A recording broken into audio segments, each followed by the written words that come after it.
అయ్యా ఎమ్మెల్యే గారు, ఈరోజు ఈ రైతులు పడుతున్న కష్టానికి కారకులు మీరు కాదా? ఈరోజు ఆదిలాబాద్ ప్రజలు ఈ పంట ధాన్యానికి కారణం మీరు కాదా? మీ యొక్క అసమర్థ పాలన, మీ యొక్క అనాలోచిత నిర్ణయాల వల్ల ఇవాళ ఆదిలాబాద్ రైతు అరిగోసపడుతున్నాడు. మీకు ఫోటోలకు ఫోజులు ఇచ్చుకుంటా కొబ్బరికాయలు కొట్టుకుంటా రైతులను పరిచయం చేసింది మీరు కాదా?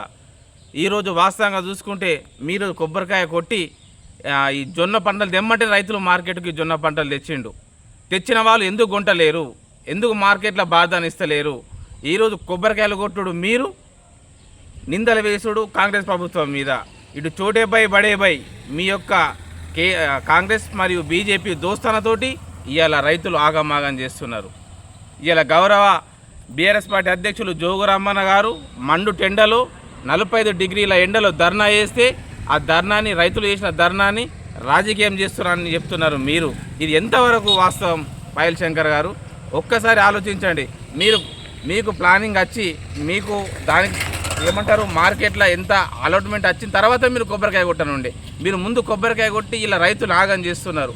ఒక్క మాట చెప్తా, మీరు ఎలక్షన్కు ముందు బేలా నుంచి ఆదిలాబాద్ వరకు ఎన్ని చలివేంద్రాలు పెట్టినరు ఒక్కసారి చెప్పండి. బీజేపీ కార్యకర్తలు కానీ, బీజేపీ ఎమ్మెల్యే కానీ, ఎంపీ కానీ అందరినీ ప్రశ్నిస్తున్నాం. ఎలక్షన్ ముందర బేలా నుంచి ఆదిలాబాద్ వరకు గల్లీకి ఒక చలివేంద్రం పెట్టిండ్రు. ఇవాళ తాగడానికి మార్కెట్లో రైతులకు ఒక చలివేంద్రం లేదు, నీళ్లు లేవు, అలాగే భోజన వసతులు లేవు, ఏమి లేవు. ఇది కేవలం మీరు వేసేది ఎలక్షన్ స్టంట్ మాత్రమే. ఈరోజు ఆదిలాబాద్ ప్రజలని, ఆదిలాబాద్ రైతులని కేవలం ఎలక్షన్ కొరకే వాడుకుంటున్నారు. ఒక్క చలివేంద్రం లేదు, తాగుదామంటే మంచినీళ్ళు లేవు, మధ్యాహ్న భోజనం లేదు. ఇది మీ ప్రభుత్వం, మీది మీ నరేంద్ర మోడీ. మేము అడుగుతున్నది ఏంది? ఎంఎస్పి మీరు ఇచ్చిన మద్దతు ధరనే కొనుగోలు చేయమంటున్నాం. శనగలు మధ్యంతరంగా ఆపేసిళ్ళు. వ్యవసాయ శాఖ మంత్రికి ముందే ప్రీ ప్లాన్డ్గా మీరు మాట్లాడుకొని, వ్యవసాయ శాఖ మంత్రి తుమ్మల నాగేశ్వర ప్రీ ప్లాన్డ్గా మాట్లాడుకొని నేను ఫోన్ చేసినప్పుడు రిప్లై లేపుతాడు. మరి ఎవరు ఫోన్ చేస్తే లేపడు? కొంటామని చెప్తారు. మీరు ఫోన్ చేస్తే మళ్ళీ ఏం చేస్తారు? ఢిల్లీకి పోతారు, కేంద్ర మంత్రిని కలిసి అంటారు, తెచ్చిన అంటారు. ఏది? సోయలు నడమంత్రం ఆపేసిండ్రు, శనగలు నడమంత్రం ఆపేసిండ్రు. ఇప్పుడు సొగ ఈ జొన్నలు ఇవన్నిటికీ కారణం మీరే. మీ అసమర్థ ప్రభుత్వం వల్లనే రైతులందరూ భయాందోళన చెందుతున్నారు. ఎందుకు చెందుతున్నారు?